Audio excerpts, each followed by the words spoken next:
Selamat malam, Assalamualaikum warahmatullahi wabarakatuh. Salam sejahtera untuk kita semua, Om Swastiastu, salam budaya, salam kebajikan.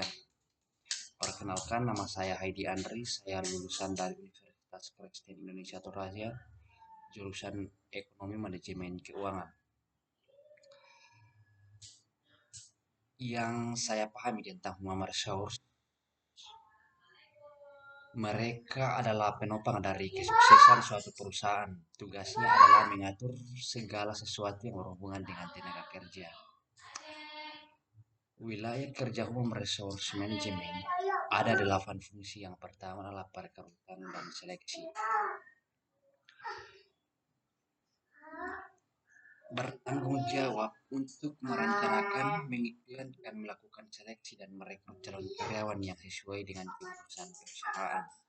Ini melibatkan proses wawancara, penilaian, dan pemilihan karyawan yang cocok untuk posisi yang tersedia. Pada poin yang kedua adalah pelatihan dan pengembangan.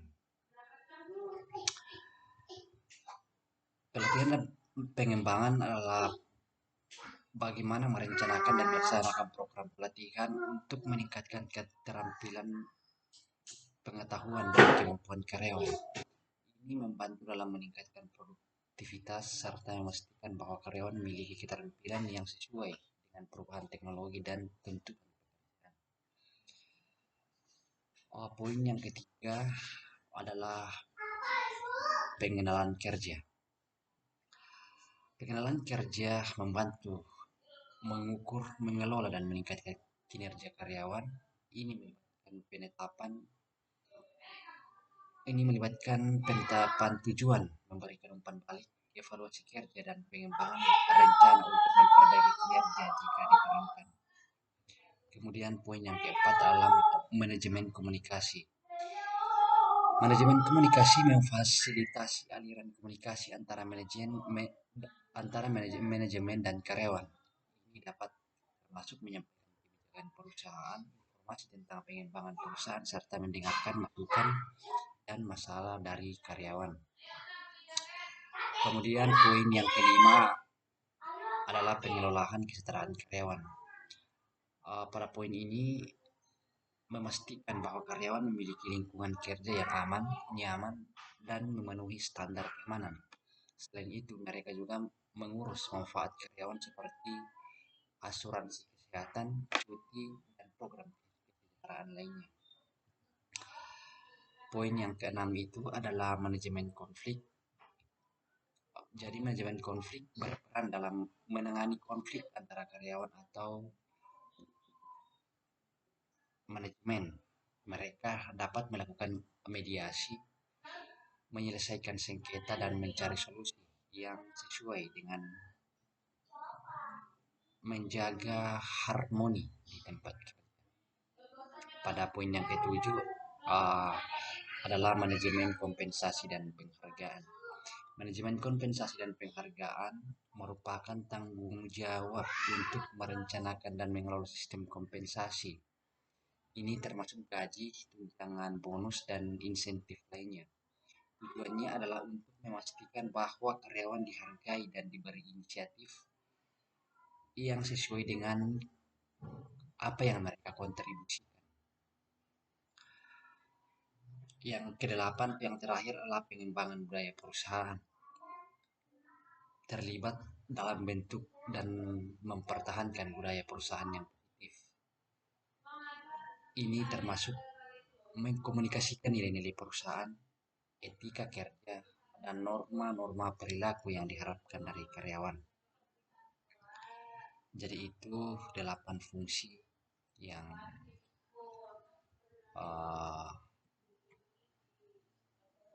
8 fungsi wilayah kerja human resource management.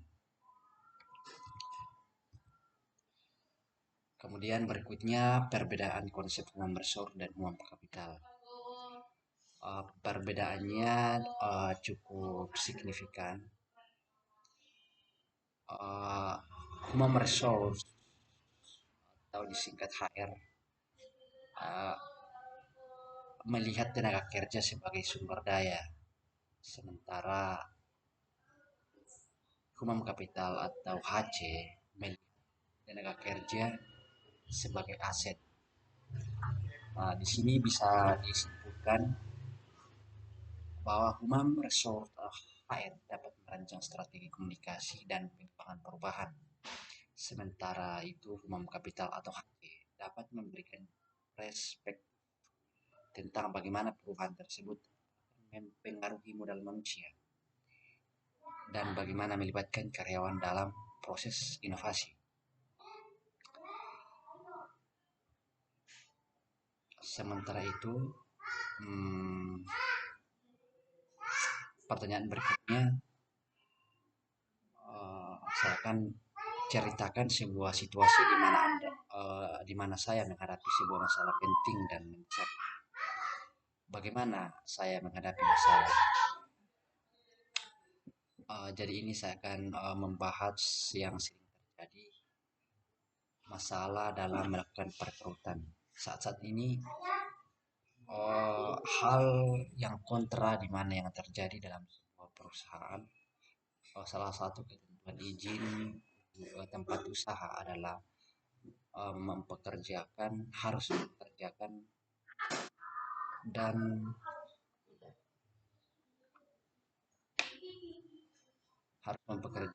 pekerjaan lokal atau lokal yang harus diutamakan. Ini adalah sebuah problem di situasi seperti ini. Bagaimana ketika pekerja lokal atau orang lokal yang ingin bekerja namun tidak memiliki suatu skill atau kemampuan khusus sesuai yang dibutuhkan dalam sebuah perusahaan atau dalam perekrutan tersebut. Nah, saya akan mengatasi seperti itu. Saya akan memberikan sebuah edukasi. Saya akan memanggil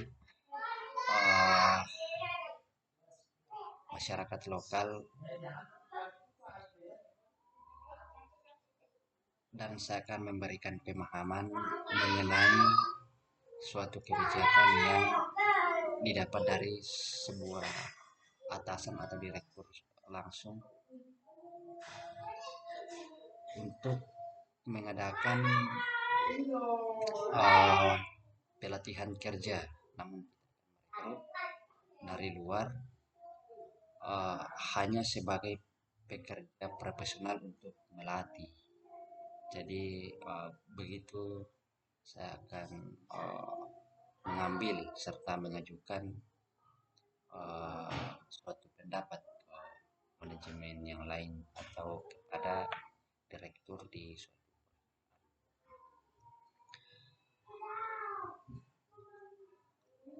Pertanyaan terakhir,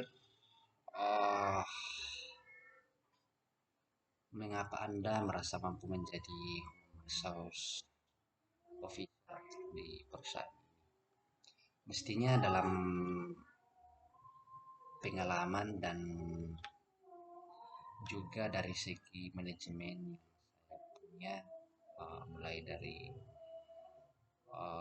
belajar di universitas sampai di pekerjaan pertama saya sedikit terlibat dalam sumber daya manusia, meningkatkan SDM